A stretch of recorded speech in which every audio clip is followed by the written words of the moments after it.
Screen share कर लेते हैं।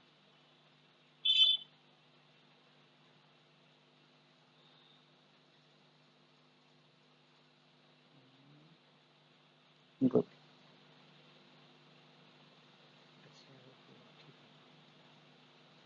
ठीक है, तो लास्ट टाइम हम लोगों ने क्या कर रखा था, क्वेश्चन सॉल्व किया हुआ था। Just a second. Strength BlueJ open कर, ब्लूजे स्पेलिंग गड़बड़ हो गई, BL ब्लूजे।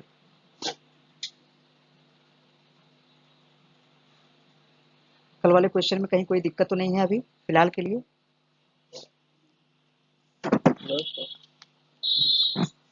हर्षिता कोई दिक्कत तो नहीं है? No sir. बहुत बढ़िया। लेने से थोड़ा सा हमें हो जाता है ना, कॉन्फिडेंस आ जाता है कि हाँ हमको कोई दिक्कत नहीं। और कितने को सॉल्व किए? 1 2 3 4 5 क्वेश्चन हम लोगों ने सॉल्व किए। इसका मतलब 5 पेपर हम लोगों ने टच कर लिए। ठीक है, प्रीवियस ईयर पे चलते हैं। यहाँ से बोर्ड का एग्जाम, और हम लोगों ने शायद 19 कल 19 का पेपर ओपन किया था शायद हमने, क्योंकि 20 में तो था नहीं, 19 का ओपन किया था। अभी हम लोग 18 चलते हैं।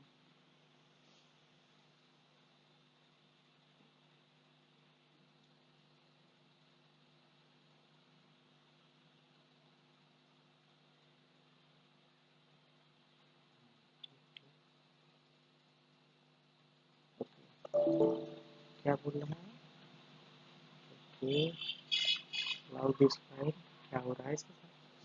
ठीक है,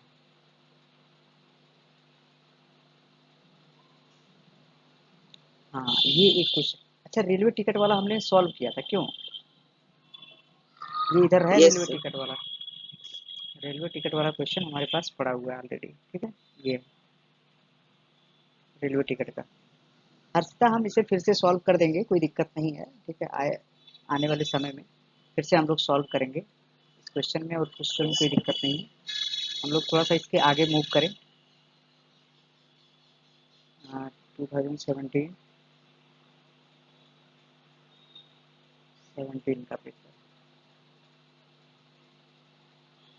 हाँ, ये है इलेक्ट्रिक बिल के नाम से। ठीक है, इसको हम लोग सॉल्व करते हैं। तो हमें एक क्लास बनाना चाहिए। इन्होंने लिखा भी है कि define a class electric bill with the following specification. इसका मतलब हम एक क्लास बना देते हैं इलेक्ट्रिक बिल के नाम से।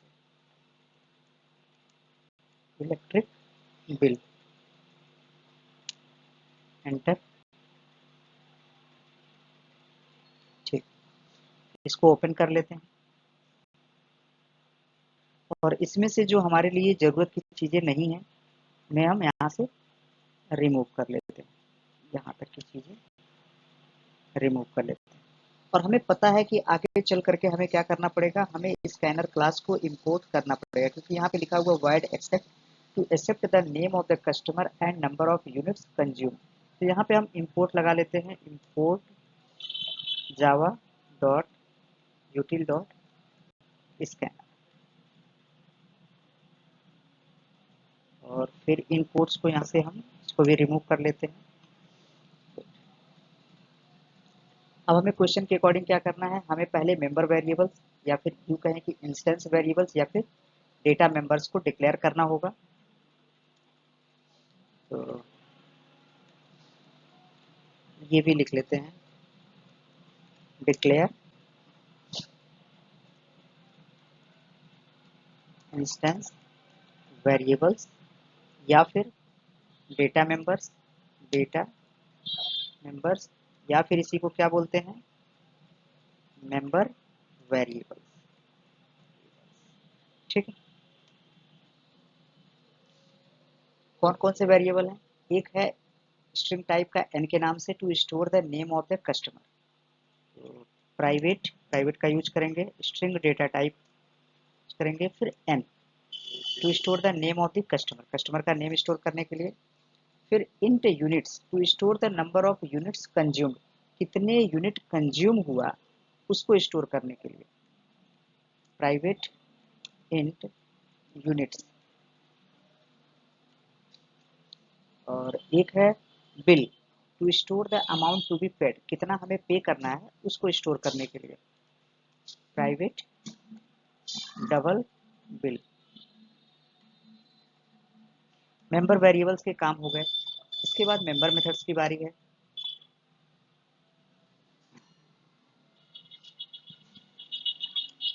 मेंबर मेथड्स, यहाँ लिखेंगे डिफाइन। ठीक है, डिफाइन। ये मेंबर मेथड्स को हम डिफाइन कर रहे हैं, डिक्लेयर नहीं कर रहे हैं। एक्चुअली डिक्लेयर करने का मतलब ये होता है कि हम केवल मेथड का प्रोटोटाइप लिख रहे हैं, कि हम बता रहे हैं कि इस नाम से मेथड होगा, इसमें एक्सेस मॉडिफायर क्या होगा, और फिर रिटर्न टाइप क्या होगा, इसमें आर्गुमेंट कौन कौन से पास होंगे, ये कहलाता है डिक्लेरेशन। लेकिन अगर हम उसकी बॉडी भी लिख रहे हैं, मतलब हम उसको डिफाइन कर रहे हैं, उसको बता रहे हैं कि वो कैसे काम करेगा, क्या है और वो कैसे काम करेगा। ठीक है, इसमें कंस्ट्रक्टर बनाना नहीं है, क्योंकि अगर कंस्ट्रक्टर बनाना होता तो यहाँ पे लिखा होता इलेक्ट्रिक बिल के नाम से। यहाँ पे वाइड एक्सेप्ट के नाम से मेथड है, इसको पब्लिक बना के रखेंगे, पब्लिक वाइड एक्सेप्ट एक्सेप्ट।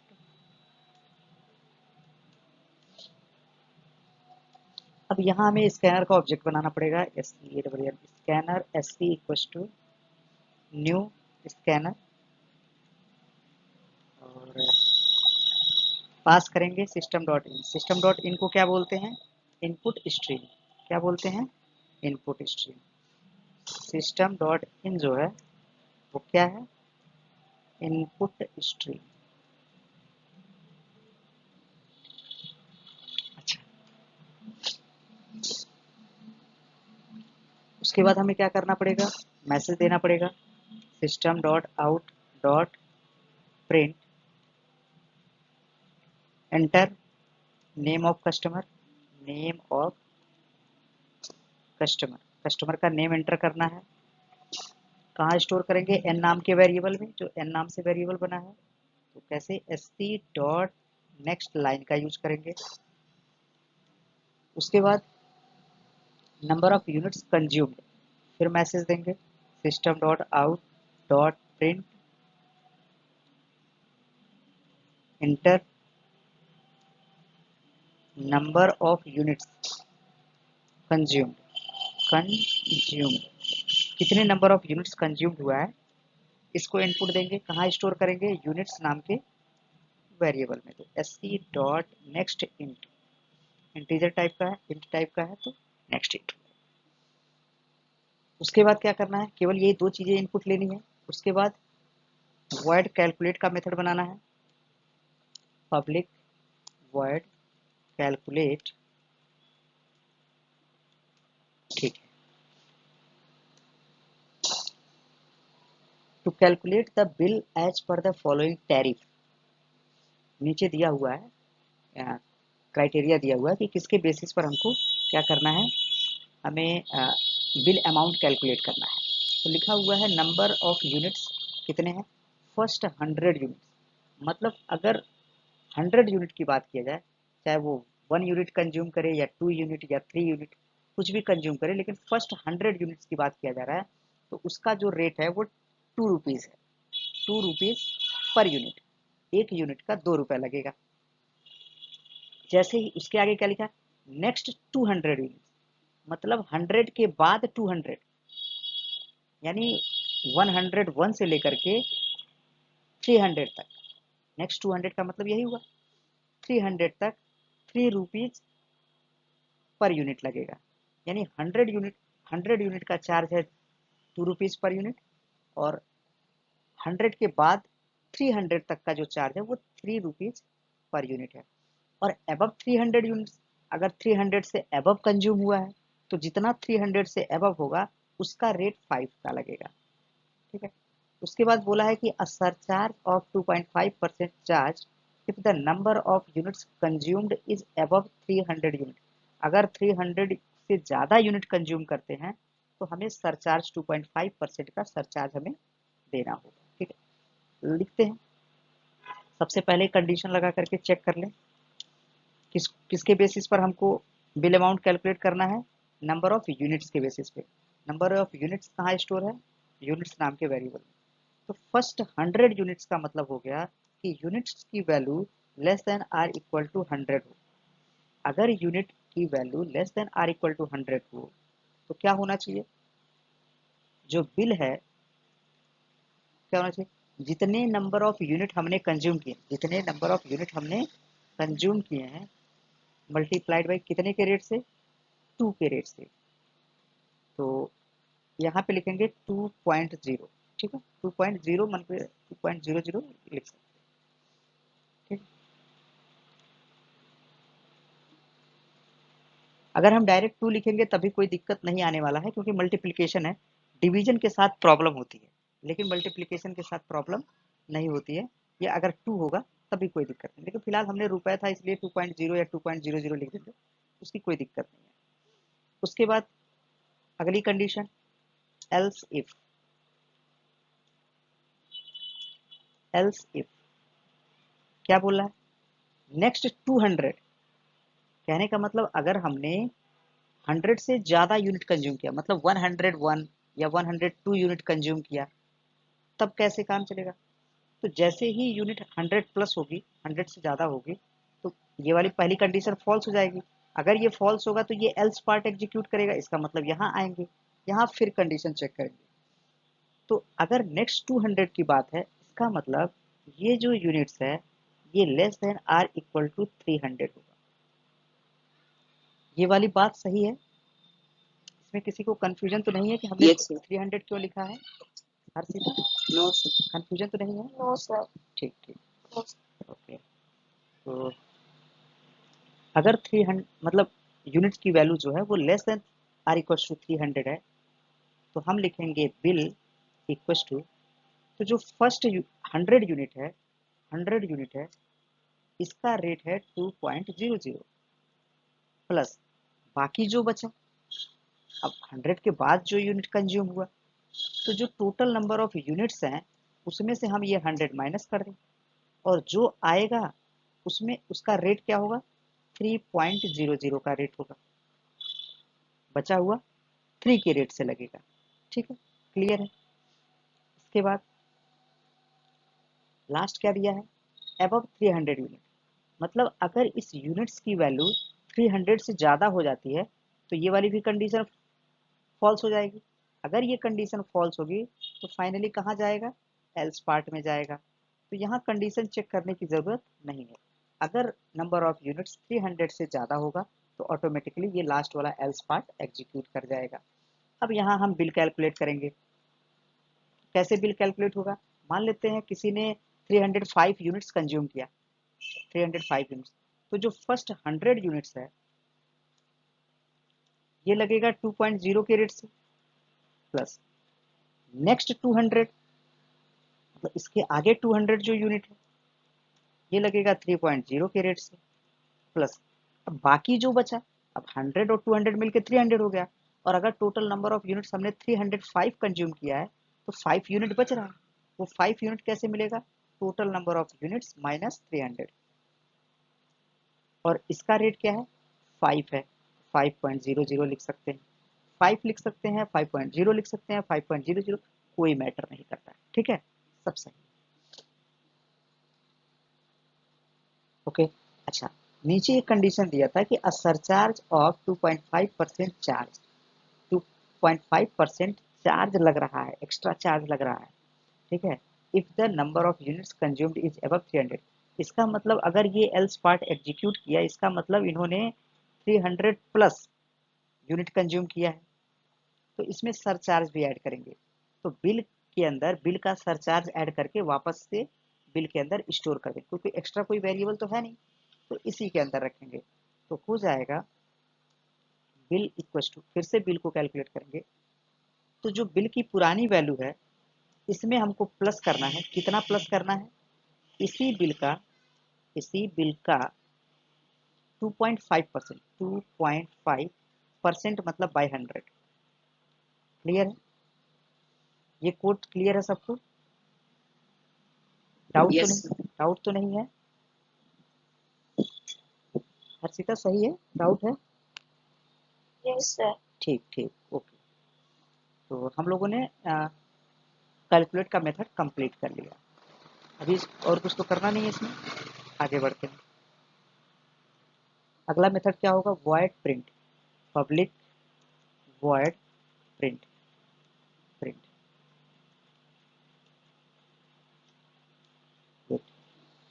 तो यहाँ क्या प्रिंट करना है? तो print the details as follows, मतलब जैसे इन्होंने लिखा है बिल्कुल ऐसे ही हमको डिटेल्स प्रिंट करना है।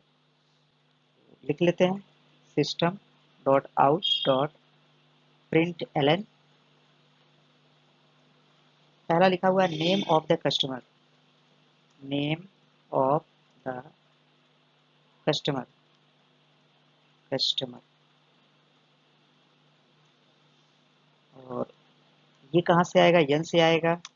उसके बाद दूसरा system dot out dot println number of units consumed, number of units consume. कहाँ से आएगा? यूनिट्स से आएगा, यूनिट्स नाम से वेरिएबल से। उसके बाद system dot out dot println bill amount, bill amount. ये कहाँ से आएगा? बिल नाम के वेरिएबल से। तो हमने वो सभी चीज़ें लिख ली हैं। अब लास्ट में क्या करना है हमें?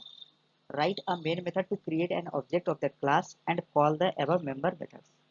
हमें मेन मेथड लिखना है, तो हम वह मेन मेथड लिखेंगे जो जेवीएम पहचानता है। पब्लिक स्टैटिक वॉइड मेन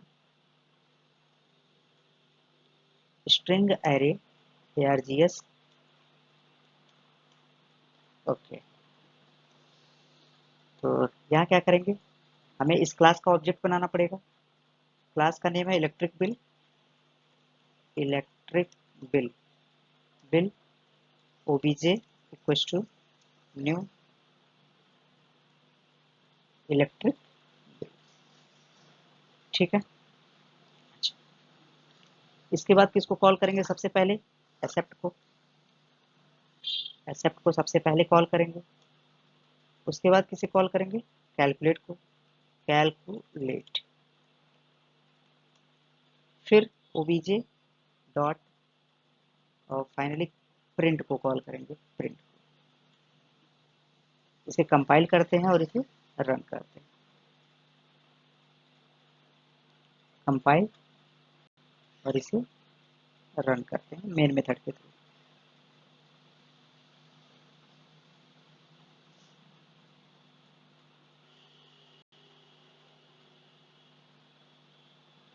ठीक, तो inter name of customer, customer का नेम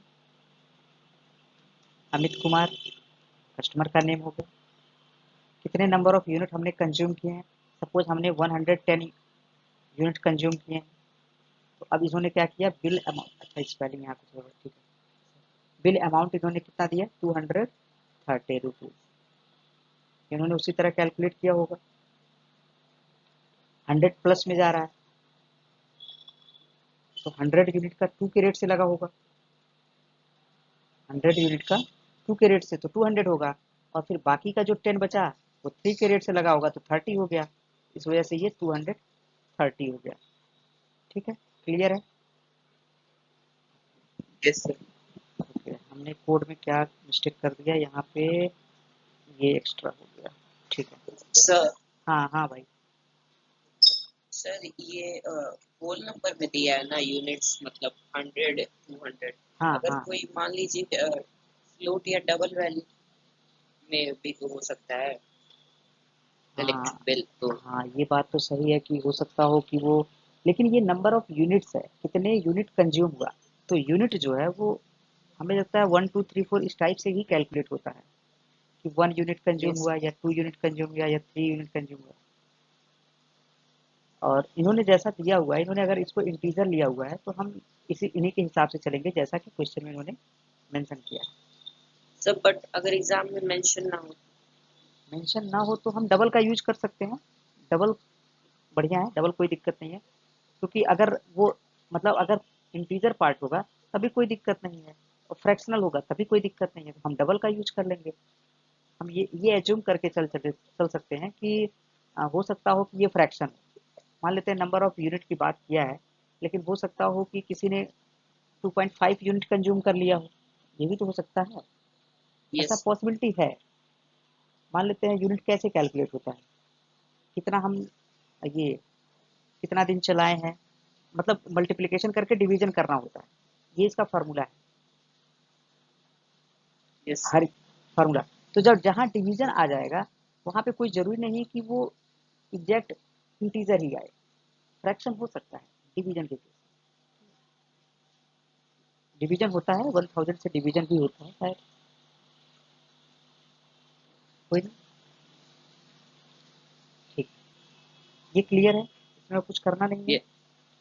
यस पढ़ेंगे आगे चल करके, हम ये सब क्वेश्चन पढ़ेंगे, स्पाई नंबर हो गए, ये सीरीज के क्वेश्चन हो गए, ये सब पढ़ेंगे हम लोग। ये जो एग्जाम का पेपर है ना, इसके थ्रू हम लोग एक एक टॉपिक को धीरे धीरे धीरे धीरे क्या करेंगे, क्लियर कर लेंगे।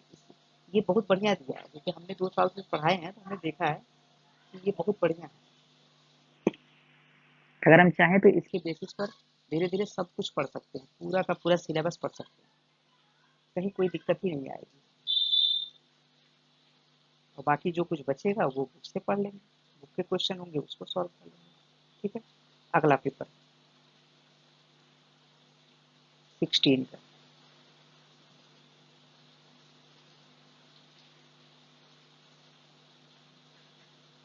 बुक फेयर, इसको सॉल्व करते हैं बुक फेयर के नाम से।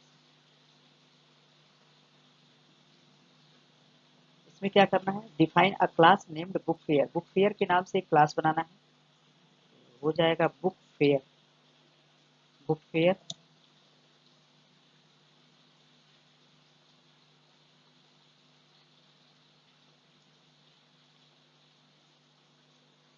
इसको ओपन करेंगे,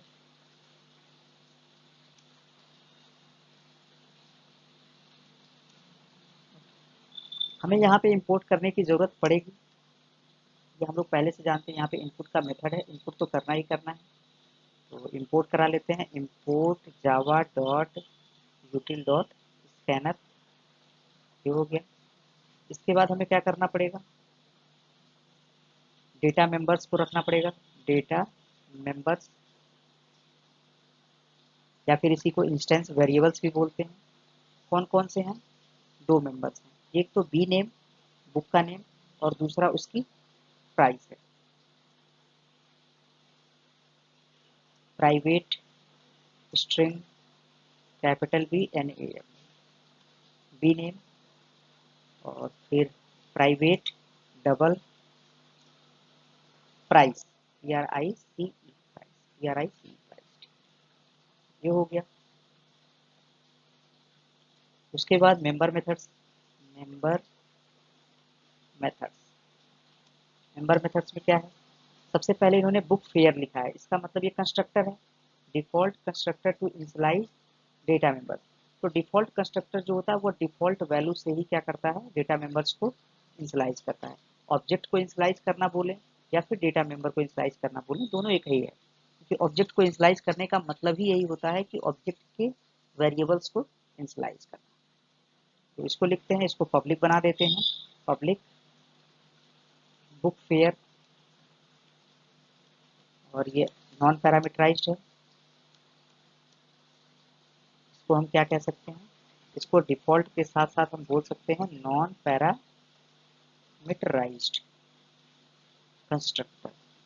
कंस्ट्रक्टर ऐसा कंस्ट्रक्टर जिसमें कोई भी पैरामीटर पास नहीं किया गया है, ठीक,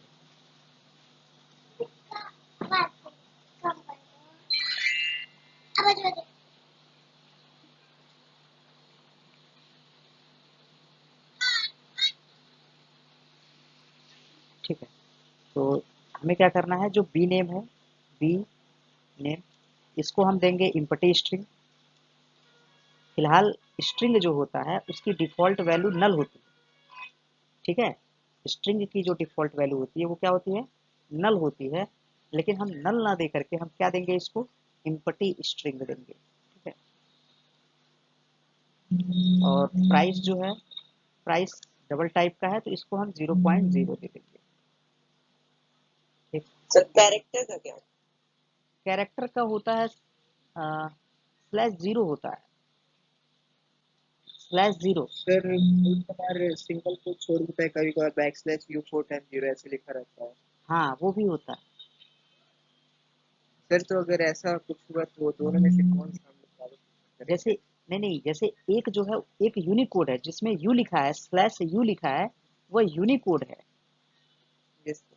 जैसे चीजें एक ही हैं, बस अलग अलग तरीके से लिखा गया है। और एक /0 है, /0 है जो आस्काई यूज होता है। एक तरह ऐसे समझ सकते हैं कि वो आस्काई के तौर पे यूज होता है। सर लेकिन जावा यूनिकोड यूज करता है। हाँ, जावा यूनिकोड यूज करता है। अब /0 यूज किया गया है फिलहाल कैरेक्टर के लिए। एक मतलब डिफ़ॉल्ट वैल्यू जो है वो उसकी वही आती है उसके अंदर, और वो कुछ दिखता नहीं है, ऐसा है। अब कहीं न कहीं कंपाइलर को हैंडल करने की ज़रूरत थी। भाई जैसे जितने डेटा टाइप हैं सभी को इनिशियली कोई न कोई वैल्यू दी जा रही है, तो ऐसे कैरेक्टर को भी देना था, तो उन्होंने एक वैल्यू दिया और वो /0 करके दिया। फिलहाल वो दिखता नहीं है। हम नहीं होगा तो हम अभी चेक कर लेंगे उसको, ठीक है? उसको यूज़ करके चेक कर लेंगे कैरेक्टर को। एक अभी जब यस। मेन मेथड लिखेंगे तो उसी मेन मेथड के अंदर हम लोग वेरिएबल बना के चेक कर लेंगे क्या क्या चीज़ें हैं, ठीक है? और /U से जितना भी होगा सब के सब यूनिकोड है। जैसे जो यूनिकोड लिखा हुआ है उसको, वो है हेक्साडेसिमल के फॉर्म में होता है /U। बाकी के जो नंबर होते हैं वो हेक्साडेसिमल में होते हैं, और उनको अगर हम डेसिमल में कन्वर्ट करेंगे तो वो आस्काई के इक्विवेलेंट हो जाता है। जो आस्काई वैल्यू होती है वो दोनों इक्वल हो जाते हैं। जैसे 65 जो है, मतलब अगर कैपिटल ए की हम न्यूमेरिक वैल्यू देखें तो 65 हम लिखते हैं, 65 आता है। वो यूनिकोड नहीं है, वो यूनिकोड में नहीं है, वो डेसिमल में लिखा गया है। मतलब जैसे यूनिकोड अगर लिखा जाएगा तो वो हेक्साडेसिमल के फॉर्म में लिखा जाता है। सब एक दूसरे के बराबर ही है, इक्विवेलेंट ही है। बस ये है कि किसी को हेक्साडेसिमल में लिखा गया है, किसी को ऑक्टल में लिखा जा सकता है, किसी को डेसिमल में लिखा जा सकता है। तो आस्काई जो है वो डेसिमल में यूज करता था, और जावा क्या करता है, मतलब बाकी की जो लैंग्वेज थी, जावा यूनिकोड यूज करता है, तो ये हेक्साडेसिमल को यूज करते हैं। यूनिकोड को लिखने के लिए हेक्साडेसिमल का यूज किया जाता है, ठीक है? ठीक, यहाँ तक हो गया। इसके बाद देखते हैं पब्लिक वॉइड इनपुट। आई कैपिटल लिखा है तो हम लोग कैपिटल ही लिखेंगे, जैसा इन्होंने लिखा है इसमें हम कोई भी मिस्टेक नहीं करेंगे।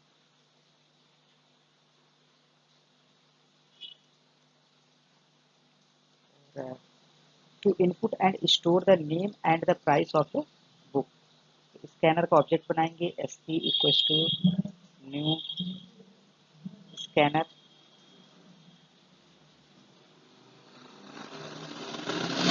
सिस्टम डॉट इन, और इसके बाद हम लोग क्या करेंगे, printing statement system dot out dot print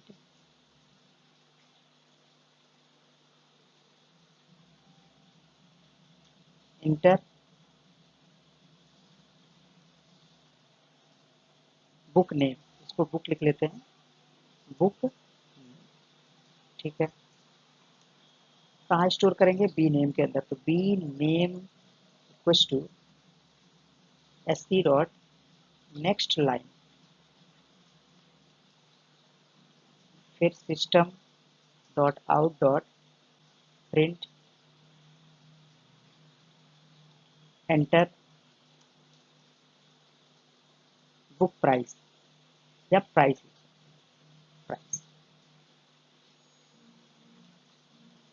तो इसको स्टोर करेंगे प्राइस नाम के वेरिएबल में, price equals to sc dot next double,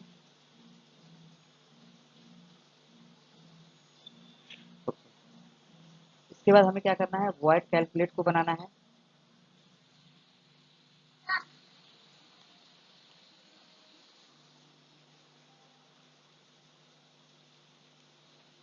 public void calculate,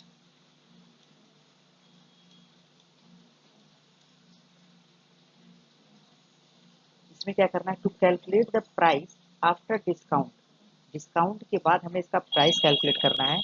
तो लिखा है मतलब वाइड कैलकुलेट के अंदर हमें प्राइस कैलकुलेट करना है after discount. Discount is calculated based on the following criteria, हमें पहले डिस्काउंट कैलकुलेट करना है, उसके बाद हमें प्राइस कैलकुलेट करनी है इसी में। तो डिस्काउंट देखते हैं, प्राइस के बेसिस पर डिस्काउंट है,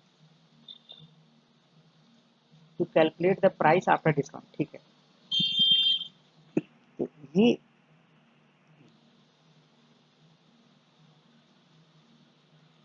तो लिखते हैं हम लोग, एक वेरिएबल बना लेते हैं जिसमें डिस्काउंट हम कैलकुलेट करके रखेंगे, डिस्काउंट कैलकुलेट करके रखेंगे। टेम्पोररी वेरिएबल बना सकते हैं, कोई दिक्कत नहीं है। तो डबल टाइप का एक वेरिएबल ले लेते हैं और इसको प्राइवेट वगैरह डिक्लेयर करने की जरूरत नहीं है, लोकल वेरिएबल है। तो हम लोग वेरिएबल लेते हैं डिस्काउंट टोटल लिख लेते हैं, और इसको इनिशियल वैल्यू देने की जरूरत नहीं है और होती भी नहीं है। लोकल वेरिएबल की इनिशियल वैल्यू मतलब यूं कहें कि डिफॉल्ट वैल्यू नहीं होती है, केवल ग्लोबल वेरिएबल की ही डिफॉल्ट वैल्यू होती है। तो यहाँ लिखेंगे इफ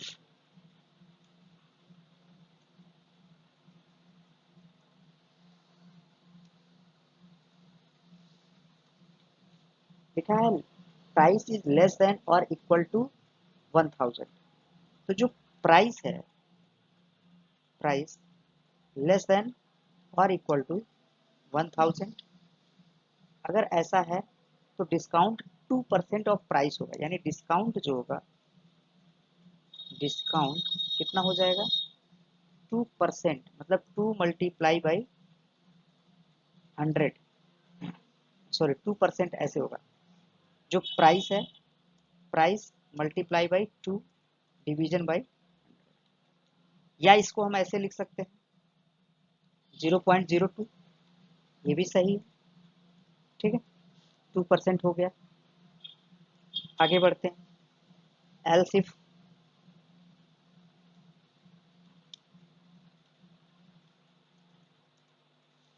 फिर क्या लिखा है, प्राइस मोर देन रुपीज 1000, अगर प्राइस 1000 से ज़्यादा है तो जाहिर सी बात है, अगर प्राइस 1000 के इक्वल होगा तो ये वाली कंडीशन ट्रू रहेगी।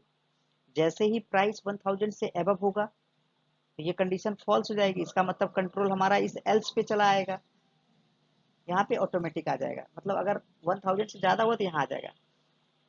तो हम ऐसे भी लिख सकते हैं, price greater than 1000 and less than or equal to 3000, price less than or equal to 3000।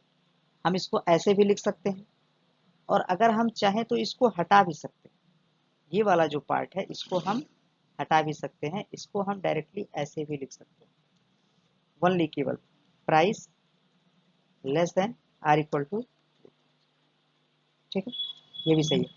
क्योंकि जाहिर सी बात है, प्राइस जब 1000 से एबव होगा तो ये पहली कंडीशन फॉल्स होगी और ये एल्स पे चला जाएगा, यानी यहाँ आना ही आना है। अगर प्राइस 1000 से एबव है तो यहाँ आना ही आना है। तो फिर इसको अगर हम चेक करें या ना चेक करें, कोई फर्क नहीं पड़ता। हाँ, ये जरूर चेक करेंगे कि प्राइस की वैल्यू 3000 से लेस या उसके इक्वल रहे, उससे ज़्यादा ना जाए। उससे ज़्यादा जाए तो ये इसके आगे वाले एल्स पे चला जाए। तो ऐसे केस में क्या है, ऐसे केस में डिस्काउंट डिस्काउंट इक्वल्स टू कितना होगा, प्राइस का 10%, 10% ऑफ प्राइस। तो प्राइस मल्टीप्लाइड बाई 10%, 10% का मतलब हो गया 0.10, ऐसा हो गया। आगे बढ़ते, एल्स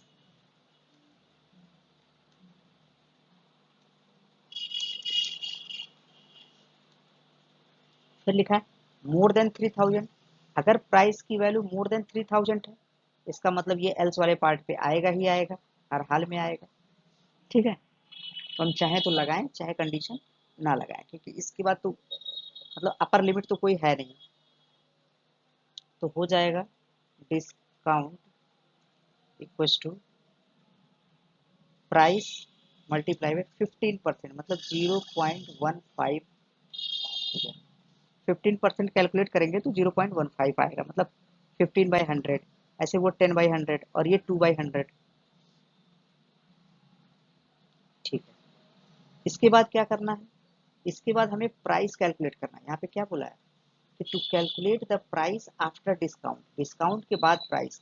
इसका मतलब जो प्राइस होना चाहिए वो क्या होना चाहिए, जो पुरानी प्राइस है उसमें से डिस्काउंट माइनस कर दें, प्राइस की वैल्यू चेंज हो जाएगी। प्राइस में से डिस्काउंट को माइनस करके हमने प्राइस के अंदर फिर से असाइन कर दिया। क्लियर है ये? हम लोग चाहते तो ये वाली लाइन हटा सकते थे, इस लाइन को हटा करके डायरेक्ट ये वाली लाइन हम यहाँ पे लिख सकते थे, और ये जो डिस्काउंट कैलकुलेट किया गया है इसको हम यहाँ पे डायरेक्ट कैलकुलेट करके यूज कर लेते। लेकिन इससे अच्छा है कि हम अलग से डिस्काउंट लिखें, ताकि माइंड में ये क्लियर रहेगा कि हाँ ये डिस्काउंट ही है, और इसको प्राइस में से माइनस करने के बाद वापस से प्राइस के अंदर फिर से रख दिया गया कि अब ये प्राइस हो गया। ठीक, ओके। इसके बाद क्या है, void display, public void display. इसमें किसी को कोई प्रॉब्लम तो नहीं है? No sir. ठीक ठीक, ओके। हर्षिता कोई दिक्कत तो नहीं है इसमें? No, sir. ओके। अब क्या करें हम लोग, वाइड डिस्प्ले के अंदर हमें डिस्प्ले करना है to display the name and price of the book after discount. तो बुक का नेम और हमें प्राइस डिस्प्ले करना है। हो जाएगा system dot out dot println book name. Book का नेम हो जाएगा, बुक का नेम हमने रखा है बी नेम के अंदर, और फिर इसके बाद system dot out dot println price, या बुक प्राइस या प्राइस लिख सकते हैं, प्राइस आफ्टर डिस्काउंट ऐसे भी लिख सकते हैं। आफ्टर डिस्काउंट, डिस्काउंट के बाद जो प्राइस होगा वही प्राइस के अंदर स्टोर। दो चीज डिस्प्ले करना था, दोनों हमने। इसके बाद हमें क्या करना है, हमें मेन मेथड बनाना है, राइट अ मेन मेथड। इसमें ऑब्जेक्ट क्रिएट करना है और बाकी मेंबर मेथड्स को कॉल करना है। तो हो जाएगा पब्लिक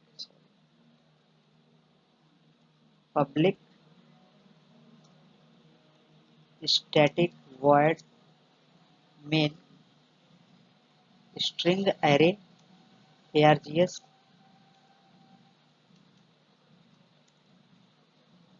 ठीक, यहाँ पे क्या करें, ऑब्जेक्ट क्रिएट करें।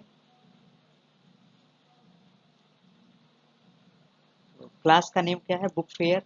Book fare, book fare OBJ equals to new constructor book fare. ये डिफॉल्ट कंस्ट्रक्टर है, या जो हमने बनाया है नॉन पैरामीटराइज वही कंस्ट्रक्टर है ये। अब हमें क्या कॉल करना है, ओबीजे डॉट, सबसे पहले इनपुट मेथड है इनपुट, इसको कॉल करेंगे। उसके बाद ओबीजे डॉट कैलकुलेट को कॉल करेंगे, कैलकुलेट ओबीजे डॉट। इसके बाद डिस्प्ले को कॉल करेंगे, डिस्प्ले PLAY डिस्प्ले। ठीक है, डिस्प्ले को कॉल हो गया। इसको चेक कर लेते हैं पहले, कंपाइल करेंगे, सक्सेसफुली कंपाइल हो गया। इसको रन करते हैं। ठीक, बुक का नेम सपोज मान लेते हैं कंप्यूटर एप्लीकेशन है, कंप्यूटर एप्लीकेशंस, ये हो गया। प्राइस मान लेते हैं 250 रुपीज़ है। आउटपुट में क्या आया, बुक का नेम आ गया कंप्यूटर एप्लीकेशन, और इसने क्या किया, डिस्काउंट दे दिया। प्राइस के बेसिस पर इन्होंने क्या किया, डिस्काउंट दे दिया। तो ये जो है 1000 से कम है, तो 1000 से कम होगा तो 2% का इन्होंने डिस्काउंट दिया होगा। हम मैनुअली भी कैलकुलेट कर सकते हैं। हाँ, 2% का डिस्काउंट दे रखा है। ये सही तो है।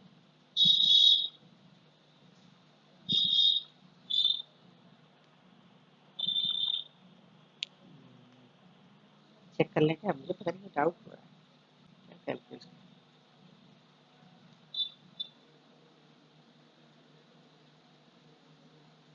ठीक है, हमें क्या करना है, हमें 250 का 250 का कितना परसेंट, 2%, मतलब मल्टीप्लाई बाई 0.02, ये 5 रुपये। हाँ ठीक है, ठीक है, दिमाग में कुछ और चीज़। ठीक है, 5 रुपये इन्होंने घटा दिया, सही है। क्या किसी का डिस्कनेक्ट हो गया है क्या? अच्छा अच्छा, ठीक है। हाँ ठीक है, सही है, कोई दिक्कत नहीं है। यहाँ तक तो हम लोगों ने सही कर लिया। अच्छा, हम लोगों को चेक क्या करना था, हम लोग को कैरेक्टर चेक करना था। ठीक है, लिख लेते हैं इधर, मेन मेथड है, कोई दिक्कत नहीं है। हम लोग एक काम करते हैं, यहीं लिख लेते हैं, और ये इतना कोड हम कमेंट कर लेते हैं फिलहाल अभी के लिए। तो हम यहाँ पे लगाएंगे कमेंट का कोड स्लैश एस्ट्रिक। इसको कौन सा कमेंट बोलते हैं, इसको बोलते हैं मल्टी लाइन कमेंट। और यहाँ पे हम एक काम करते हैं, एक वेरिएबल बनाते हैं कैर टाइप का, char C H equal to single inverted comma में हमने अभी कुछ दिया नहीं है, ये एरर आ गया, मतलब हम बिना कुछ दिए नहीं रख सकते। क्या लिखा है, इम्पटी कैरेक्टर लिटरल, मतलब इसके अंदर कुछ ना कुछ हमको देना पड़ेगा, ए बी सी डी, कोई भी सिंबल कोई भी कैरेक्टर हमको इसके अंदर पास करना ही पड़ेगा। ठीक है, इसको हम डिस्प्ले भी करा देते हैं, आउट डॉट प्रिंट एल। ठीक है, और इसके अंदर हम सी एच को डिस्प्ले करा देंगे, सी एच को डिस्प्ले कराएंगे। करते हैं इसको कंपाइल और रन करते हैं, कंपाइल हो गया और इसको हम रन करते हैं। ठीक है, यहाँ पे आउटपुट आ रहा है ए। अच्छा, अगर हम थोड़ा सा इसको चेंज करें, जैसे कि हमने कहा कि इसके अंदर पास अगर हम स्लैश जीरो रखें तो क्या होगा, जरा देखा जाए।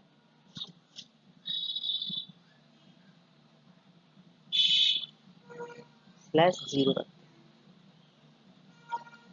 अभी इसमें कोई एरर नहीं है।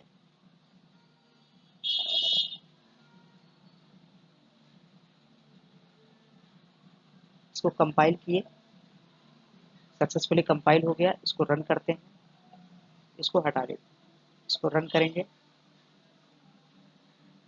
यहाँ कुछ भी डिस्प्ले नहीं हुआ, यहाँ पर कुछ भी डिस्प्ले नहीं हुआ।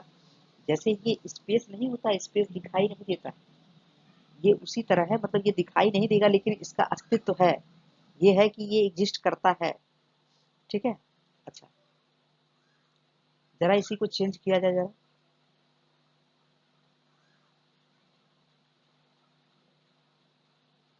इसी को चेंज किया जाए स्लैश यू, अभी एरर आने लगा। ठीक है, 1 2, अगर 1 लिखेंगे तो क्या होगा, अभी भी एरर है। 2 बार लिखेंगे तो क्या है, एरर है। 3 बार लिखेंगे तब भी एरर है, और ये 4 बार लिखेंगे तो एरर रिमूव हो गया। ठीक है, ये करेक्ट फॉर्मेट है। इसको कंपाइल करते हैं, कंपाइल और इसको रन करते हैं। अभी भी यहाँ कुछ भी डिस्प्ले नहीं हुआ, कुछ दिखाई नहीं दिया। अच्छा ठीक है, हम इसको चेक करते हैं क्या ये दोनों इक्वल हैं। ठीक है, तो यहाँ पे काम करते हैं, हम एक और कैरेक्टर बनाते हैं, कैर, इसको ch2 रखते हैं और इसको ch1 कर लेते हैं। ठीक है, इसको ch2 और इसको, सर हाँ हाँ, सर आपका स्क्रीन है दिख रहा। स्क्रीन नहीं दिखा। अच्छा एक मिनट, हम चेक करते हैं हमारी स्क्रीन, एक बार फिर से हम इसको क्या बोलते हैं, शेयर कर देते हैं।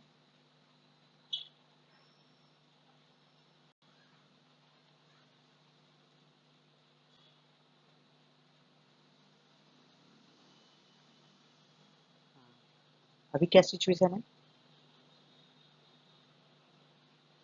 सर दिख रहा है। ठीक ठीक, ओके। तो हम ये काम कर रहे थे। अच्छा, ये वाली पॉइंट देखने के लिए मिली है कि मतलब इसके केस में जब हमने इसको रन कराया, यहाँ पे प्रिंट कराया, तो यहाँ पे कुछ भी डिस्प्ले नहीं हुआ। फिर हमने क्या किया, एक कैरेक्टर ये था /0, इसको भी हमने डिस्प्ले कराया था, तो इसमें भी कुछ भी नहीं दिखा। यहाँ पे ch1 को डिस्प्ले कराते हैं और यही लाइन एक बार और लिखते हैं। सर अभी भी नहीं दिख रहा। फिर से हट गया, अभी खाएंगे, बाद में खाएंगे। ठीक है, हम देखते हैं। मुझे लग रहा है उधर से नेटवर्क की कुछ दिक्कत है क्या? बाकी लोगों को दिख रहा है क्या स्क्रीन हमारा? Yes yes. दिख रहा है, मतलब उधर से कुछ नेटवर्क की दिक्कत है। इसकी रेजोल्यूशन ऐसा भी नहीं है कि हम इसकी क्वालिटी को डाउन कर सकते हैं। ठीक है, कोई नहीं, एक बार और फिर से हम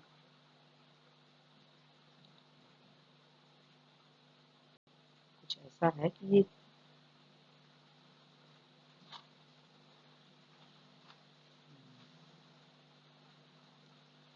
ठीक है, अभी दिखा, विजुअल हुआ? No sir. नहीं विजुअल हुआ। उधर नेटवर्क की दिक्कत है, उस साइड अगर नेटवर्क की दिक्कत है।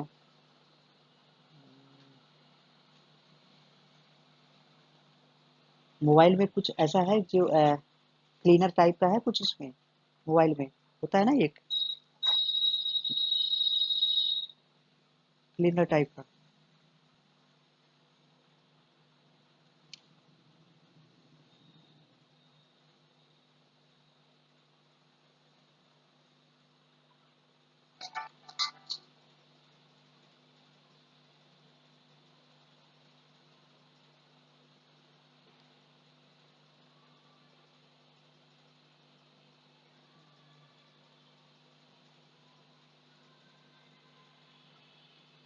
क्या हुआ?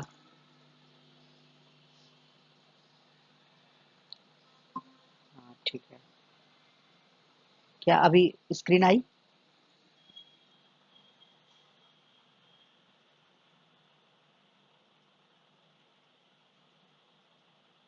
हाँ हर्षिता, स्क्रीन आई क्या?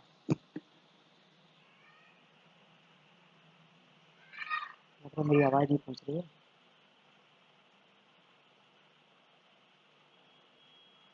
यस सर दिख ठीक ठीक, ओके। जैसे मोबाइल फ़ोन में क्या होता है ना, मोबाइल फ़ोन में भी रैम होता है, कंप्यूटर है वो, तो उसका रैम फुल होता रहता है, धीरे धीरे जब वो यूज होता है तो फुल होता रहता है।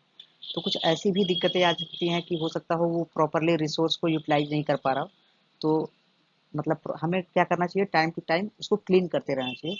और मोबाइल फ़ोन को नहीं हो तो 1-2 दिन में रिस्टार्ट कर देना चाहिए। रिस्टार्ट करने से क्या होगा कि जो रैम के पास डेटा होता है वो फिर से क्या होता है, इरेज हो जाता है, क्लीन हो जाता है। ठीक है, रैम कैसी मेमोरी है, वोलाटाइल मेमोरी है। मतलब उसमें जब तक सप्लाई रहेगा, जब तक करंट रहेगा, तब तक उसमें डेटा रहेगा। इसलिए उसको 1-2 दिन पे रिस्टार्ट कर दिया जाए। ठीक है, तो हमने क्या किया, हमने ये दो दो टाइप से हमने कैरेक्टर्स को लिखा। एक तो हमने /u की मदद से लिखा और एक हमने डायरेक्ट 0 लिखा। इन दोनों के केस में यहाँ आउटपुट में कुछ भी डिस्प्ले नहीं हो रहा था। ठीक है, तो मन में एक आया कि हो सकता हो कहीं ना कहीं ये दोनों बराबर हो, तो ये दोनों हमने डिस्प्ले किया है। और फिर हम एक लाइन और लिखते हैं, इनको कंपेयर करा के देखते हैं। कैरेक्टर हैं, कंपेयर तो कर ही सकते हैं, जाहिर सी बात है। अगर कैरेक्टर है तो इनकी कोई ना कोई न्यूमेरिक वैल्यू होगी, तो वो न्यूमेरिक वैल्यू भी हम देखेंगे। यहाँ पे इनकी न्यूमेरिक वैल्यू कितनी आएगी, ठीक है, उसको भी हम देखेंगे। और हम इनको कंपेयर भी कराएंगे। तो ch1 इक्वल्स टू ch2, हम इसको चेक करेंगे क्या दोनों बराबर हैं। एक बार इसको चेक करते हैं, इसको कंपाइल करते हैं और इसको रन करते हैं। यस, ट्रू, मतलब ये दोनों बराबर हैं। दोनों कैरेक्टर कैसे हैं, दोनों कैरेक्टर सेम है। तो देखा जाए इनकी न्यूमेरिक वैल्यू कितनी है, तो न्यूमेरिक वैल्यू को हम यहीं डिस्प्ले कराएंगे। ठीक है, यहीं पे हम लिखते हैं ch1 इक्वल्स टू और यहीं पे हम लिखेंगे, ठीक है। ये जो ch1 है इसको हम कन्वर्ट करेंगे इंटीजर में। किस में कन्वर्ट करेंगे? इंटीजर में।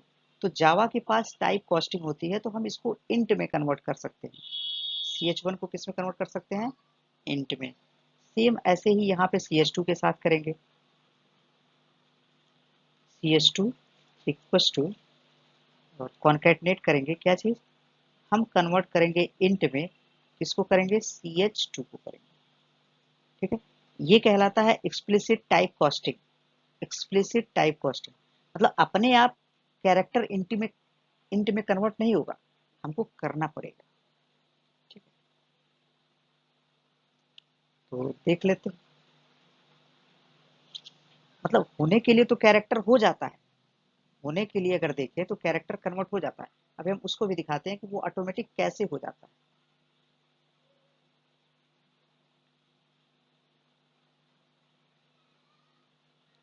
इसको कंपाइल करेंगे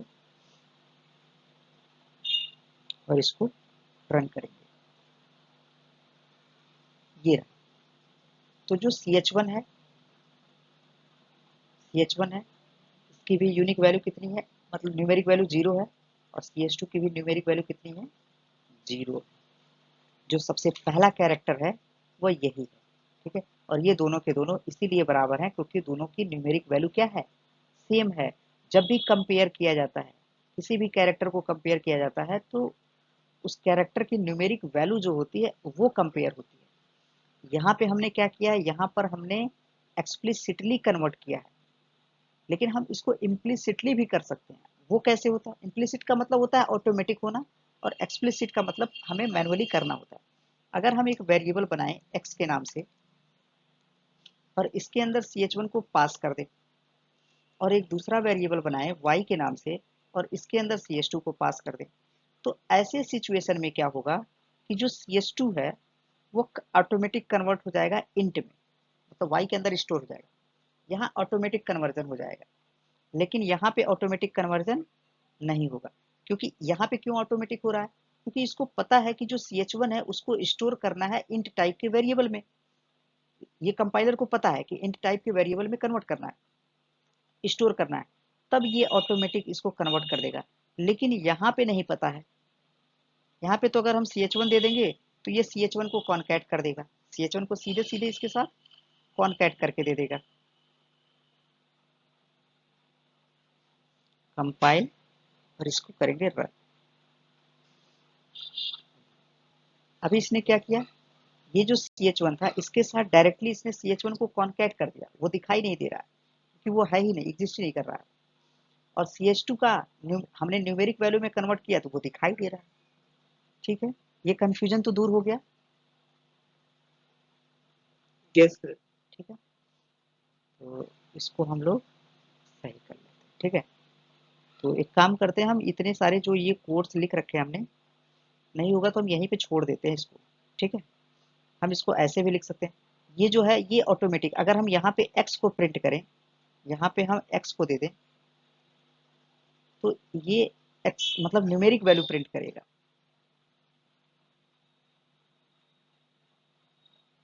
ये टाइप कास्टिंग कहलाता है।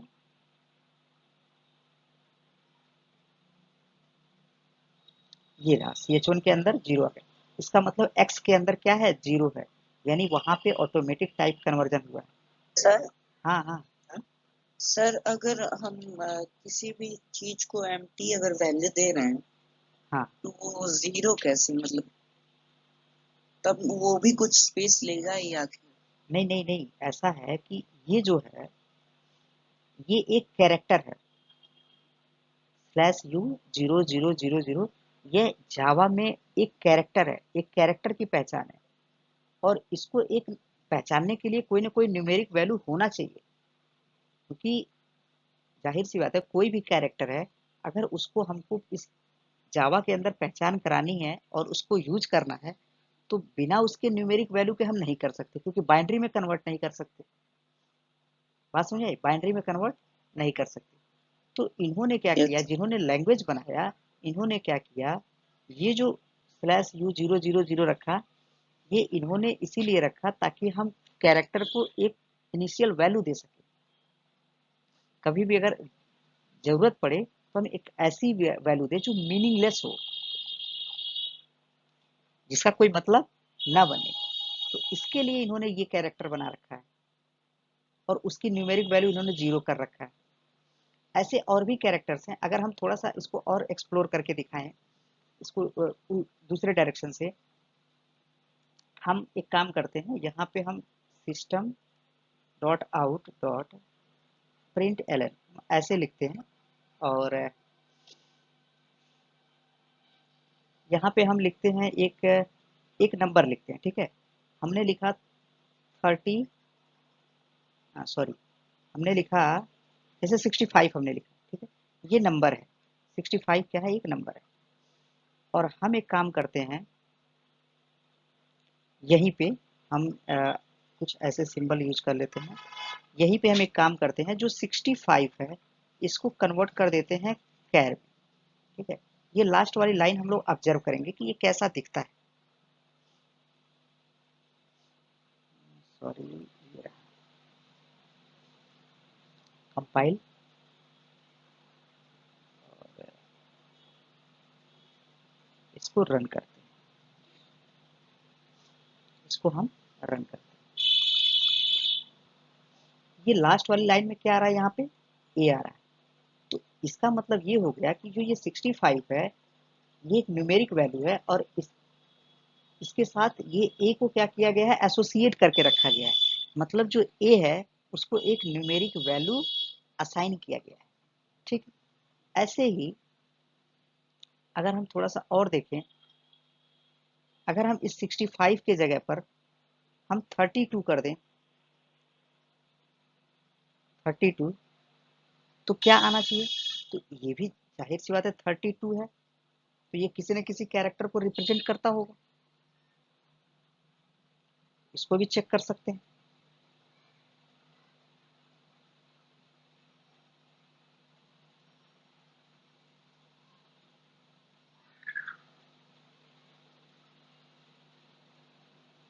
यहाँ पे कुछ नहीं आया, इसका मतलब ये स्पेस है और यहाँ पे ये जगह भी कंज्यूम कर रहा है, तो ये स्पेस है। क्या है, स्पेस है। अच्छा, अगर हम इसको थोड़ा सा और नजदीक करें, इसको यहां से उठा करके इसको 5 पे ले चले, 5 पर,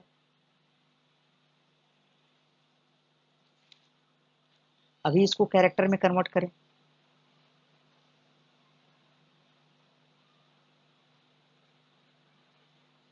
कंपाइल और इसको करेंगे रन।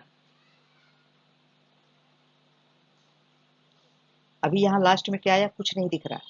ठीक है, ये स्पेस नहीं है, यहाँ पे कुछ मतलब ऐसा कुछ असाइन नहीं किया गया है जो कि दिखे, ऐसा कुछ भी यहाँ पे असाइन नहीं किया गया।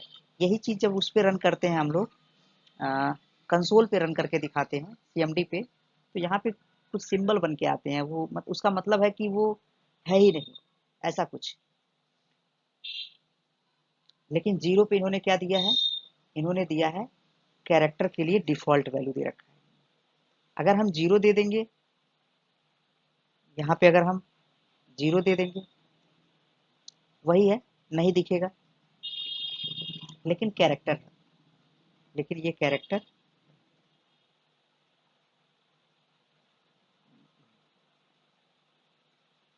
Compilation and run. अभी यहाँ 0 पे भी,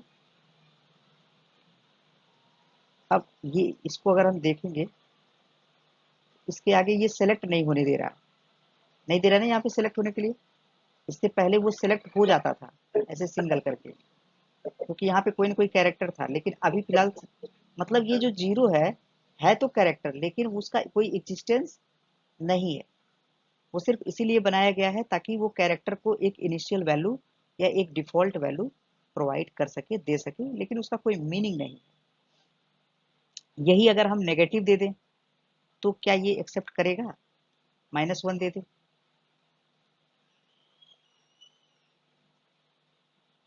तब क्या आएगा, देखते हैं। कभी हमने ट्राई किया नहीं है, एक बार आज ट्राई कर लेते हैं।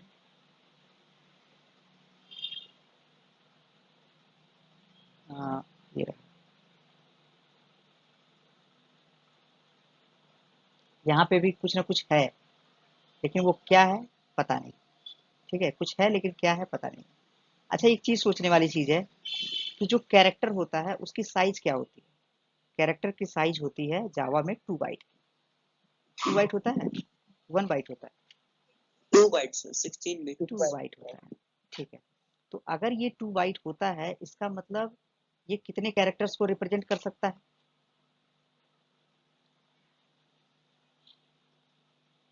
कैलकुलेट कर लेते हैं। तो 55,000 सर। हाँ, 65,537 है शायद, जरा चेक करते हैं। यस तो 2 रेज टू पावर 15, ये 2 रेज टू पावर 15। ठीक है, जैसे क्या होता है कि ये साइंड और अनसाइंड दोनों होता है, मतलब नेगेटिव में भी चलता है और ये पॉजिटिव में भी चलता है। तो ये इतनी वैल्यू हो गई, इतनी वैल्यू, और यही दोबारा होगा, इतना ही फिर से, इतना ही अरे सॉरी, क्या कर दिया मैंने, 2 रेज टू पावर 15 ये हो गया, फिर मल्टीप्लाइड बाई 2, इतना ही फिर से। तो ये वाला 65,536 इतने कैरेक्टर्स को रिप्रेजेंट किया जा सकता है जावा में। ठीक है, और यही सी लैंग्वेज वगैरह में क्या था, सी लैंग्वेज में इतना नहीं था, केवल 256 कैरेक्टर्स ही सपोर्ट करते हैं, मतलब ज़्यादा नहीं उसमें। अभी तो हो गया होगा, बहुत सारा एक्सटेंशन हो गया होगा, लेकिन हम लोगों ने पढ़ा है तो ज़्यादा हम लोगों ने सिंबल नहीं देखा है। आस्काई जो है वो 7 बिट या फिर 8 बिट सपोर्ट करता है आस्काई। उसके बाद से क्या किया गया, आस्काई को हटा करके यूनिकोड लाया गया, ताकि अधिक से अधिक कैरेक्टर्स को रिप्रेजेंट किया जा सके, अधिक से अधिक कैरेक्टर्स को न्यूमेरिक वैल्यू असाइन किया जा सके। और न्यूमेरिक वैल्यू असाइन करने का सबसे बड़ा रीजन यही है कि उसको बाइनरी में कन्वर्ट किया जा सके।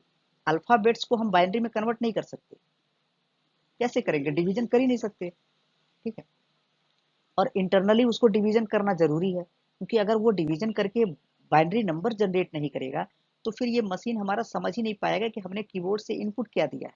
तो जो कीबोर्ड से हम इनपुट देते हैं वो एक सिग्नल जनरेट करता है, और उस सिग्नल के बेसिस पर वो क्या करता है, मतलब जैसे हमने, अब ये तो हमारा प्रोग्राम है, प्रोग्राम में हमने 8 लिख दिया या फिर हमने ए लिख दिया, तो वो ए कंप्यूटर के अंदर कैसे प्रोसेस होगा, उसको प्रोसेस करने के लिए उसको बाइनरी में कन्वर्ट होना जरूरी है।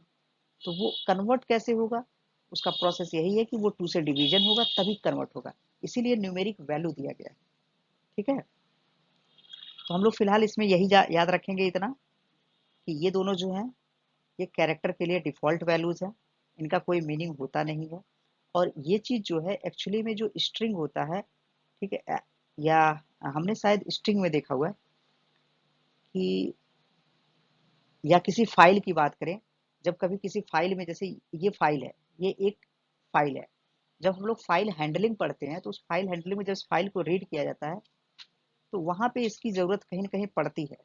ये एंड ऑफ फाइल बताता है या एंड ऑफ लाइन बताता है, ये ऐसा है, इसकी ज़रूरत आगे चल के पड़ती है। फिलहाल अभी हमारी इसकी ज़रूरत नहीं है, हम लोग आगे अगर एरे वगैरह पढ़ेंगे तो उसमें भी देखेंगे, क्योंकि स्ट्रिंग जो है वो कैरेक्टर्स का एरे है। तो अगर कैरेक्टर्स का एरे है, इसका मतलब जो एरे होगा उस एरे के जो एलिमेंट्स होंगे बाय डिफॉल्ट वो /0 से ही इनिशियलाइज होते हैं बाय डिफॉल्ट। तो वहाँ पे कैरेक्टर हमारा स्ट्रिंग एंड हो रहा है, ये चीज़ चेक किया जाता है। ठीक है, ये इंटरनल प्रोसेस है, आगे का प्रोसेस है, इसमें हम लोग नहीं उलझेंगे। हम लोग बस इतना जानेंगे कि ये दोनों जो हैं ये दोनों हमारे डिफ़ॉल्ट वैल्यूज़ हैं। अगर ये आता है तब भी इसको सही कर देंगे, ये आता है तब भी सही कर देंगे दोनों। और ये तरीका क्या है, ये तरीका होता है इम्प्लिसिट टाइप कास्टिंग का, इसको बोलते हैं इम्प्लिसिट टाइप कास्टिंग, या फिर इसी को ऑटोमेटिक भी बोलते हैं, ऑटोमेटिक टाइप कास्टिंग बोलते हैं। ठीक है, और यहाँ पे हमने क्या किया है, एक्सप्लिसिट टाइप कास्टिंग किया है, एक्सप्लिसिट टाइप कास्टिंग, या फिर मैनुअल कह सकते हैं, manual type casting, type casting. Automatic type casting जो होता है वो कंपाइलर करता है, इसको भी यहाँ पे लिख देते हैं, क्या हो गया, done by compiler, sorry, done by compiler. और ये जो मैनुअल टाइप कास्टिंग है ये किसके द्वारा होता है, done by programmer, done by programmer. ठीक है, क्लियर है, इसमें कोई दिक्कत Yes, नहीं sir. है। ठीक है, तो हम इसको प्रोग्राम में ऐसे ही कमेंट करके रख देते हैं। यहाँ पे क्या करते हैं, इसको हम कमेंट कर देते हैं, यहाँ से लेकर के यहाँ तक का पोर्शन कमेंट कर देते हैं और इसको हम अनकमेंट कर देते हैं।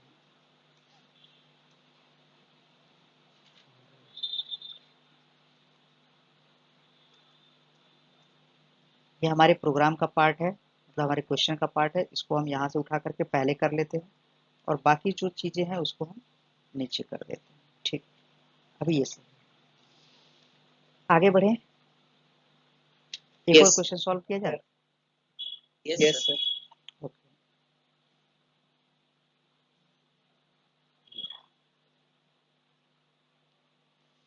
कुछ 2015 का,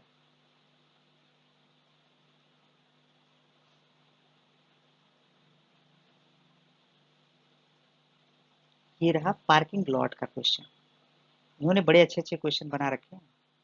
हमें आईसीएसई बोर्ड का ये पैटर्न बहुत अच्छा लगा कि इन्होंने क्वेश्चन जो दे रखे हैं बहुत बढ़िया, बिगिनर फ्रेंडली है।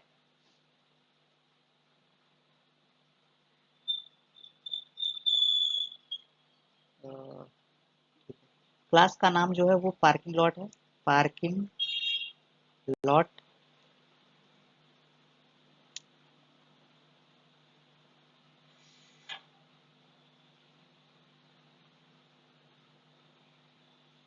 ठीक, इसमें से जो चीज़ें हमें ज़रूरत की नहीं है उसको हटा देंगे और यहाँ पे हमें इंपोर्ट करना चाहिए, import java dot dot util dot scanner. और बाकी चीज़ें हम हटा लेते हैं। अब हमें क्या करना है, डेटा मेंबर्स को डिक्लेयर करना है, declare declare data members members. ठीक है, कौन कौन से हैं, int VNO, int sorry private लिख लेते हैं, प्राइवेट इंट वीएनओ किस लिए है, to store the vehicle number, to store the vehicle number. दूसरा क्या है, int hours, int HOURS hours, इसको भी प्राइवेट रखते हैं,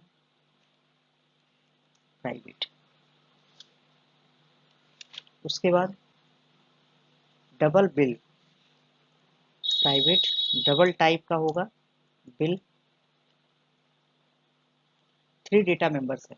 आर्स का क्या है, to store the number of hours the vehicle is parked in the parking lot, parking lot में हमारा व्हीकल जो है वो कितने टाइम तक पार्किंग लॉट में था वो यहाँ पे स्टोर होगा आर्स के अंदर। इसके बाद हम लिखेंगे member methods, member methods public void input, constructor है नहीं इनके पास। यहाँ पे क्या लिखना है हमें, to input and store the VNO and hours, दो चीज़ें चाहिए। स्कैनर का यूज करते हैं, scanner SC equal to new scanner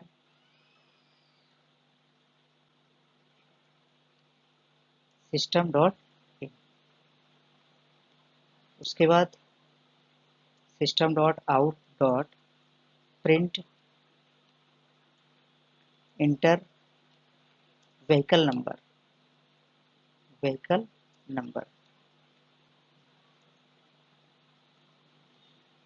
VNO, VNO के अंदर स्टोर करेंगे। उसके बाद सॉरी क्या लिख दिए, ये नीचे होना चाहिए, VNO equal to SC dot next, किस टाइप का है, इंट टाइप का है तो इंट हो जाएगा। ठीक है, इसके बाद नंबर ऑफ कितना है आर्स, तो system dot out dot print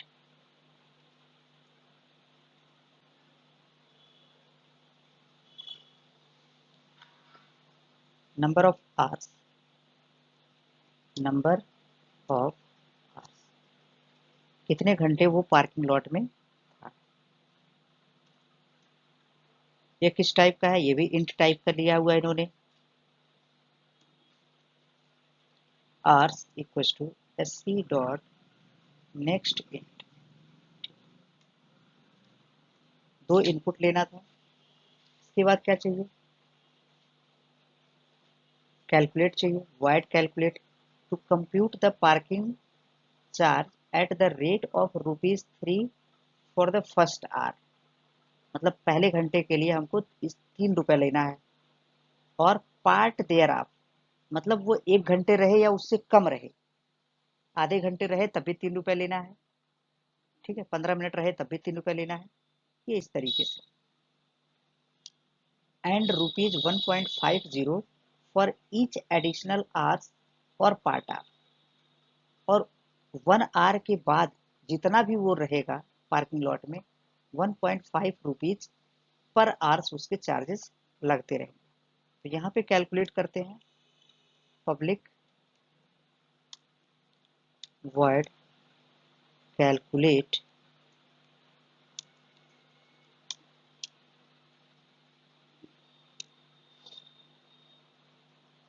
calculate, ठीक है। तो हमें क्या चेक करना पड़ेगा यहाँ पे, इफ अगर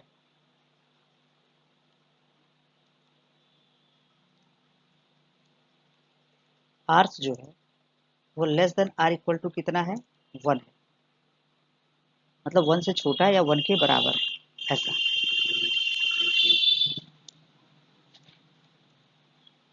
यहाँ पे 0 की बात नहीं रखी गई है, ठीक है। वैसे भी लिखा है द फर्स्ट आर, मतलब पहला घंटा, तो हम इसको इक्वल भी कर सकते हैं, लेकिन ये है कि अगर वैसे भी इंटीजर है तो कितना नीचे जाएगा, 0 जाएगा, वही है, 0 का कोई मतलब तो है नहीं, ठीक है। तो अगर ये 1 से छोटा या 1 के बराबर है तो क्या होगा, बिल जो है, बिल इक्वल टू ₹3, ठीक है, 3.0 ऐसा लगेगा। और अगर इससे आगे बढ़ा, एल्स इसके आगे बढ़ा, मतलब उसने 2 आवर या 3 आवर्स अगर उसने स्पेंड किया है पार्किंग लॉट में, तो बिल कितना हो जाएगा, 3.0 तो लगेगा, ₹3 तो लगेगा फर्स्ट आवर के लिए, प्लस जितना भी टाइम वो एक्स्ट्रा रहेगा, मतलब जो आर है, HOUR, आर्स माइनस वन, क्योंकि 1 आवर का तो ₹3 हमने दे दिया है, ये लगेगा 1.50 के रेट से। अगर केवल 1 आवर है तो बिल जो होगा वो ₹3 हो जाएगा, लेकिन अगर 1 आवर से एबव होता है तो बिल क्या होगा, फर्स्ट आवर का ₹3 ये, और बाकी का जितना बचा वो 1.50 के रेट से। ये तो हमारा काम हो गया बिल कैलकुलेट करने का। इसके बाद क्या बोला है, वाइड डिस्प्ले, डिस्प्ले करना है डिटेल्स को, तो public wide display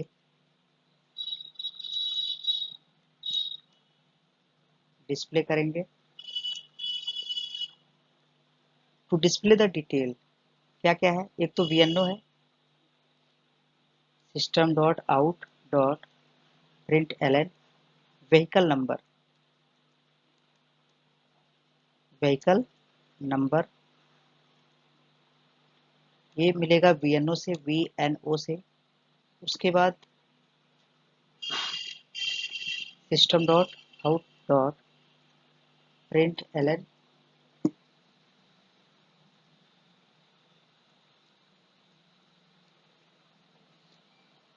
vehicle number के बाद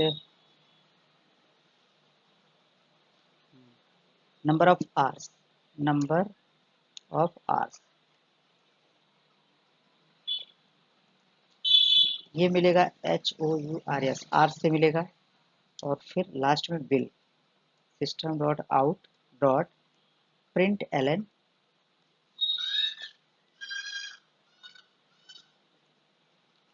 बिल अमाउंट, ये कहाँ से मिलेगा, बिल से मिलेगा। ठीक है, इसके बाद इन्होंने कहा है कि मेन मेथड बनाना है और उसके बाद इन मेथड्स को कॉल करना है। मेन मेथड लिख लेते हैं, पब्लिक स्टैटिक वॉइड मेन, और हो जाएगा स्ट्रिंग एरे args,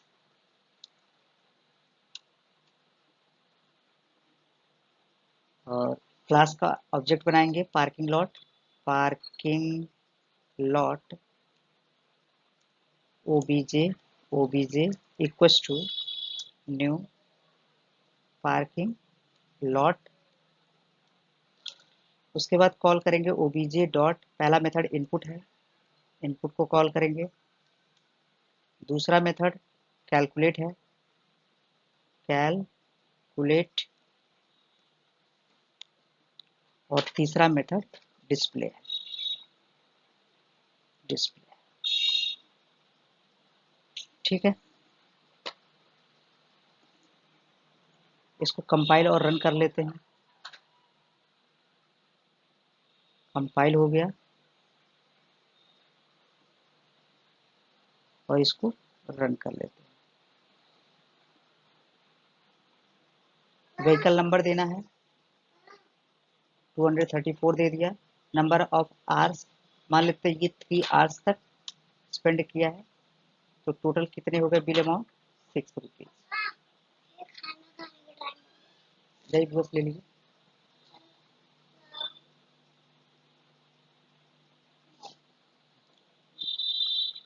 ठीक है, क्लियर है ये क्वेश्चन। Yes yes sir. बस मांग लीजिए, अभी खाएंगे। ठीक है, यहाँ तक ठीक है। अच्छा, इतना ही आज के लिए रहने दें। Hello,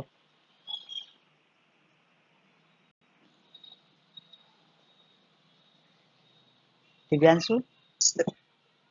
yes sir. थोड़ा सा हम सोच रहे हैं आज के लिए हम इतना ही रहने दें। Actually way yes sir. हमें थोड़ा सा एक काम करना है, तो इस वजह से हम लोगों ने कितने क्वेश्चन पढ़े हैं आज, 3 क्वेश्चन पढ़े हैं। कोई नहीं, हम लोगों ने बहुत क्वेश्चन पढ़ लिए, 1 2 3 4 5 6 7 8, और हमें नहीं लगता कि अब क्वेश्चंस, काफ़ी क्वेश्चंस हो गए हम लोग के हिसाब से। Yes sir. क्वेश्चन पेपर तो है, अभी क्वेश्चंस है हमारे पास, काफ़ी हैं। ये 14 का पेपर है, 13 का पेपर है, ये सब है, अभी तो बहुत कुछ सॉल्व करने के लिए बचे हुए हैं। ठीक है, तो हमें एक लोग का फॉर्म फिल करना था, ऑनलाइन फॉर्म फिल करना है, थोड़ा सा हम इनसे देख लें। ठीक है, कोई इशू तो नहीं है, हम लोगों ने क्वेश्चन पढ़े हैं ठीक ठाक। ठीक है, यस सर। सर इसमें ये डाउट था, ये हाँ वर्ड कैलकुलेट जो फंक्शन है हाँ हाँ उसमें हाँ बिल्कुल। ये फॉर फर्स्ट आवर और पार्ट देयर ऑफ, सर इसका मतलब क्या होगा? हाँ, ये लिखा हुआ है, जैसे होता क्या है ना, फिलहाल तो इन्होंने दिया है इंटीजर, जैसे कहने का मतलब ये है कि पहला आवर हो या फिर उसका कोई पार्ट हो। जैसे 1 घंटे में 15 मिनट भी हो सकता हो कोई 15 मिनट रुका हो सकता हो यस कोई सर। आधे घंटे रुका हो। ठीक है, तो वो पूरा 1 आवर ही कैलकुलेट किया जाएगा, मतलब उसके 3 रुपए ही देने सर हैं। पर एक टीचर में ऑलरेडी दे रखा है तो इसका कोई मतलब वैसे है नहीं। हाँ, मतलब नहीं है, लेकिन अब इन्होंने लिख रखा है तो फिर क्या कर सकते हैं। आंसर थोड़ा वो सा कंफ्यूज करने का व्हीकल नंबर, कोशिश। तो व्हीकल नंबर भी स्ट्रिंग होता है सर। जैसे बात इसकी है, जैसे वो तो रियल रियल लाइफ वाली बात है ना, कि जैसे एक होता है रियल लाइफ में व्हीकल का नंबर जो है, मान लेते हैं उसमें वो स्टेट होता है, यूपी है, फिर वो नंबर होता है, फिर एबीसीडी होता है, वो एक स्ट्रिंग है। लेकिन अब इन्होंने, इनको क्या करना है, इनको तो एक ऐसा एक प्रोग्राम चाहिए जो कि हम एज ए क्वेश्चन लिख सकें, तो इन्होंने एक क्वेश्चन दिया हुआ है। ये कोई रियल लाइफ का प्रोजेक्ट नहीं है, अगर रियल लाइफ का कोई प्रोजेक्ट होता तो हम उस हिसाब से सोचते, उस तरीके से सोचते। बात क्लियर है हमारी। Yes yes sir. तो कोई और क्वेश्चन सॉल्व करें या रहने दें। रहने दीजिए। हाँ, हमें थोड़ा सा एक लोग का है, आज लास्ट डेट है 16 है, तो मेरे पास कॉल आया था, तो थोड़ा सोच रहे हैं हम उनका फॉर्म फिल कर दें, नहीं हुआ कि नहीं हुआ। जस्ट जैसे क्लास लेने वाले थे ना, जस्ट हमारे पास 10 मिनट पहले आया कि भरने के लिए, तो हम कह नहीं हम पढ़ा लेंगे उसके बाद ही भरेंगे, भले थोड़ा बहुत हम एक क्वेश्चन कम ही बताएंगे वो ठीक है। तो हमें हमें कितना है, यहाँ तक हमने 15 तक सॉल्व किया हुआ है, 14, 13 ये सब बचा हुआ है, इधर तो कंटिन्यूस है, 12 है, ठीक है। 10 तक हम लोग सॉल्व कर लेंगे, 7 वाला मान लेते हैं अभी छोड़ देंगे, कोई दिक्कत नहीं है, लेकिन ये 10 तक हम लोग सॉल्व करेंगे। तो लास्ट टाइम हम, अब अगली बार जब हम लोग मिलेंगे तो इसको हम लोग सॉल्व कर लेंगे। अच्छा, इसके बाद हमें कौन सा टॉपिक पढ़ना चाहिए? स्कूल में क्या स्टार्ट किए हैं सर ने? Wrapping of classes. अच्छा, रैपर क्लासेस अभी रैपर मतलब क्लास, शुरू नहीं किए पर लाइक रैपर क्लासेस, ठीक ठीक, कोई नहीं कोई नहीं, रैपर क्लासेस अगर शुरू किए हैं तो हम रैपर क्लासेस ही पढ़ा देंगे, कोई इशू नहीं है, ठीक है। क्या नाम है? ये हर्षिता, कोई दिक्कत तो हो नहीं रही है? ठीक है, यस सर। बढ़िया चल रहा सब? Yes sir. ठीक ठीक, हाँ। बहुत बढ़िया। क्या मेरे पास मैसेज भी आया वो फॉर्म फिल करने का, ठीक है। तो नेक्स्ट टाइम हम लोग क्या करेंगे, ये जो 4-5 पेपर हैं इसके क्वेश्चन सॉल्व कर लेंगे, ताकि इस टाइप के क्वेश्चन से हम लोग निश्चिंत हो जाएं। फिर उसके बाद से हम लोग क्या करेंगे, रैपर क्लासेज हैं, एक बार उसको थ्योरी पढ़ लेंगे, ताकि क्लास में जाने के बाद अगर सर पढ़ाएंगे तो समझ में आएगा, ठीक। और फिर हम लोग लॉजिकल क्वेश्चन शुरू करेंगे इसके, ठीक है, एक एक लॉजिकल क्वेश्चन शुरू करेंगे, और फिर थोड़ा थोड़ा थ्योरी भी शुरू करेंगे, ठीक है। यस। अच्छा, कोई और अगर पढ़ने वाला मिले तो उसको भी शामिल कर लेंगे, ठीक है, बात कर लेंगे अगर कोई ऐसा मिल जाए, क्योंकि अभी हम लोग ज़्यादा पढ़े नहीं हैं, हम लोग तो एक सिंपल सा क्वेश्चन पढ़े हैं, अभी तो पूरी कहाँ लड़ाई बची हुई है हम लोग की। सर ठीक, बट आपका बैंडविड्थ, बैंडविड्थ मतलब सर राउटर आपका सपोर्ट। तो हमारे राउटर से इसकी दिक्कत नहीं है, क्योंकि हमारे राउटर से तो केवल हमारा इंटरनेट कनेक्ट रहता है। यस जैसे हम लोग तो गूगल मीट से कनेक्टेड है ना, तो गूगल मीट यस के पास बहुत सारी, उसकी बैंडविड्थ बहुत चौड़ी है, मतलब जितने चाहे उतने लोग ऐड हो सकते हैं उसके साथ, कोई दिक्कत नहीं है। यस। हाँ, और इंटरनेट की भी इशू नहीं आएगी हमारे पास, इंटरनेट हमारा ठीक ठाक चलता है, जो है वो लाइट की कभी कभी दिक्कत हो जाती है, आज तो कटा भी नहीं है, ठीक है। तो हम लोग उसको सॉल्व करेंगे, ठीक है। यस। ठीक है, मिलते हैं फिर नेक्स्ट टाइम मिलते हैं, ठीक है हर्षिता, ठीक, तो बाय। यस।